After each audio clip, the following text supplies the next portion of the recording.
Smart Ahmednagar news. 23 जुलै रोजी महाराष्ट्र बंदचे आवाहन. वंचित बहुजन आघाडीचे अध्यक्ष ॲडव्होकेट बाळासाहेब आंबेडकर यांची घोषणा.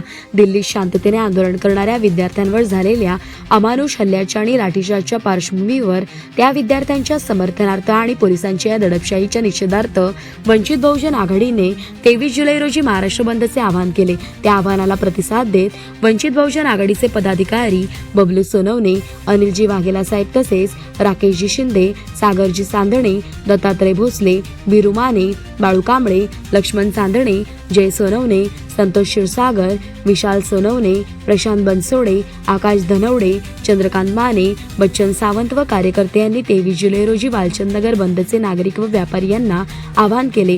वालचंदनगरचे नागरिक तसेच व्यापारी वर्ग यांनी या आंदोलनाला चांगला प्रतिसाद दिला.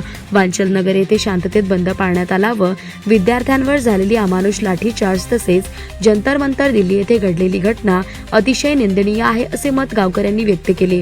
या आंदोलनाला पाठिंबा देत अनिलजी दनाने साहेब, महासचिव क्रांतीसूर्य सामाजिक संघटना महाराष्ट्र राज्य, त्याचप्रमाणे हेमंतजी जावीर साहेब, राष्ट्रीय कमिटी अध्यक्ष, माहिती अधिकार पत्रकार संरक्षण महासंघ दिल्ली यांच्यासह विविध सामाजिक संघटनांनी सुद्धा आपला पाठिंबा देत विद्यार्थ्यांच्या मागण्या लवकरात लवकर मान्य कराव्या व विद्यार्थ्यांच्या आंदोलनाला न्याय द्यावा अशी मागणी केली आहे. तसेच वालचंदनगर एक दिवस बंद ठेवायच्या आवाहनाला गावकऱ्यांनी भरभरून प्रतिसाद देत या आंदोलनात कोणत्याही अनुचित प्रकार घडता कामा नये.